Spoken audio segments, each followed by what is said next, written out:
Membuat tutorial tentang menggunakan Zoom Cloud Meeting. Langkah pertama, kita masuk Play Store, kemudian di sini kita tuliskan Zoom Cloud Meeting. Nah, ini sudah ada yang pertama, kita pilih. Kemudian proses install. Nah, kalau sudah kita open. Ini proses masuk. Nah, ini tampilan awal setelah rekan-rekan menginstal. Di sini ada start a meeting, memulai rapat. Apakah mau langsung join a meeting, kemudian sign in atau login, sign up atau daftar. Nah, bagi rekan-rekan sebenarnya tidak perlu login atau daftar. Kalau hanya sebagai pengguna, bukan seorang pembuat rapat, maka tinggal klik join a meeting. Nah, di sini rekan-rekan tidak perlu menginstal, rekan-rekan hanya tinggal menuliskan kode undangan dari teman rekan-rekan. Misalkan nanti diberikan ID meetingnya berapa. Nanti ini tinggal tuliskan di sini ID meetingnya, baru rekan-rekan tinggal join meeting. Tapi kalau rekan-rekan ingin mengadakan rapat sendiri, maka syaratnya adalah rekan-rekan harus daftar. Kita pilih sign up. Nah, di sini kita pilih email. Nah, saya punya 3 email. Misalkan saya pilih email terakhir. Berikan keterangan. Nah, misalkan kita berikan keterangan. Kita klik agree dan next. Nah, dia sudah mengirim email ke email saya. Nah, selanjutnya kita verifikasi melalui email. Kita masuk ke Gmail.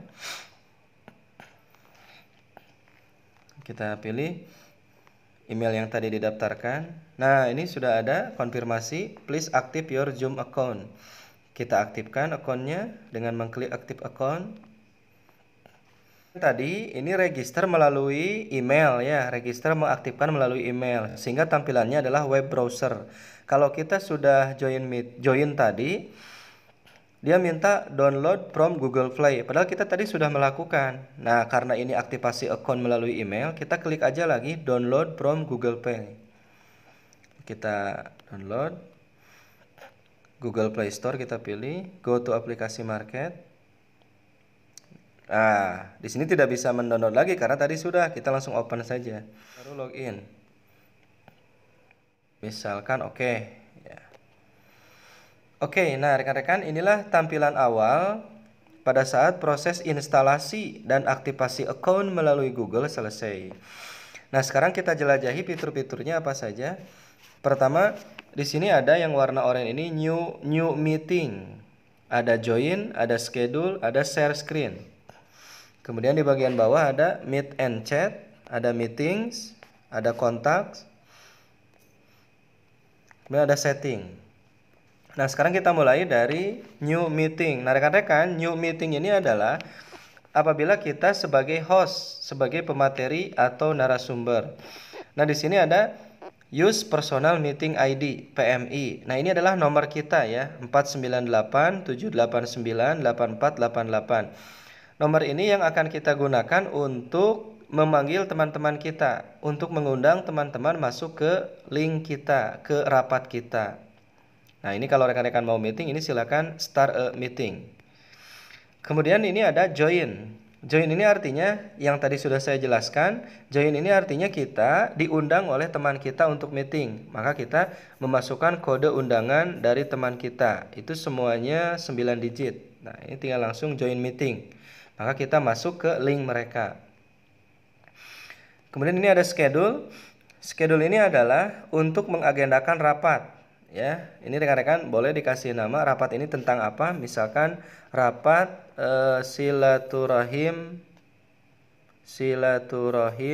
misal ya, kelas 11 MIPA misalkan ya.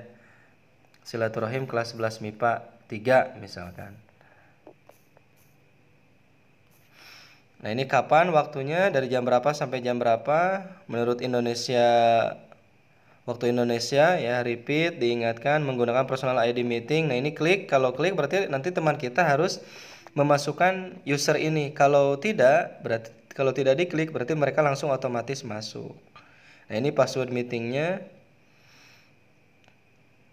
Kemudian Anda sebagai host atau partisipan, sebagai pemateri atau sebagai audiens. Kemudian share screen.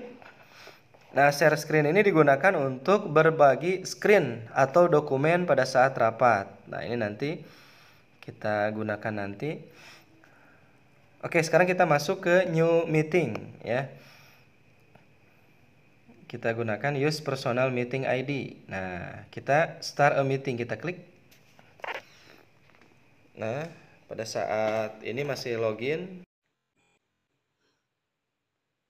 Oke, ini kita allow aja semuanya. Nah, kita oke. Kemudian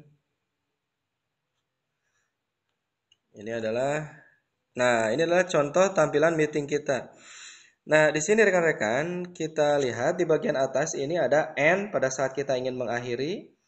Kemudian di sini ada kode ID meeting kita. Ini ada kamera yang bisa dibolak-balik. Di sini ada tanda volume ya. Ini bisa dipencet, dimatikan atau dinyalakan.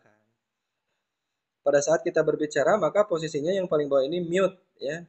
Nah, kalau kita ingin menghentikan bicara, maka di sini unmute sehingga suara kita tidak terdengar ke yang lain. Kalau ingin didengar, maka ini mute. Kemudian video juga bisa kita share video kita atau bisa kita matikan sehingga yang tampil adalah hanya foto kita. Kalau ini start video, maka yang tampil adalah video yang kita kirim. Kemudian partisipan ini artinya adalah audien yang terlibat. Siapa saja yang hadir. Nah, di sini ini kan hanya baru saya yang hadir. Nah, kalau ada 10 orang misalkan, ini ada 10 tampilan di sini.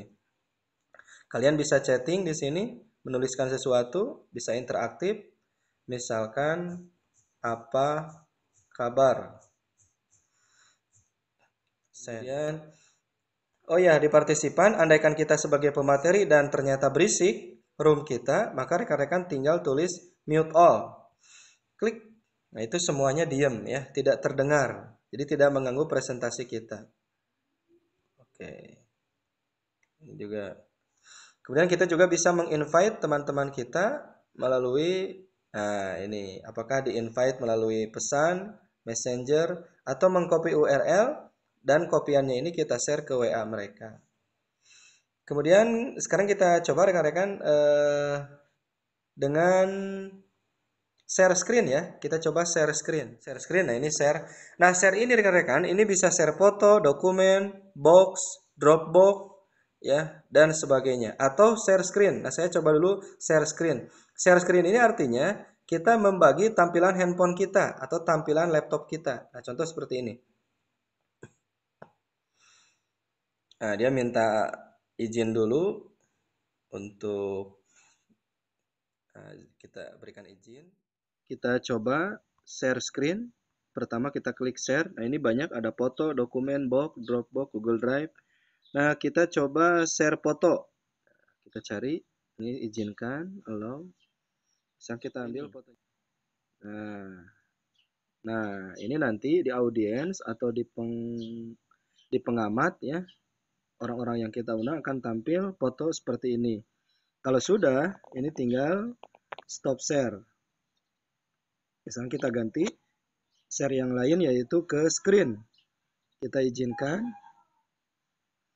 Nah, mungkin di rekan-rekan ini tampilannya blank ya, karena screen saya sedang dilihat oleh audiens. Nah, kalau sudah share screen, kita klik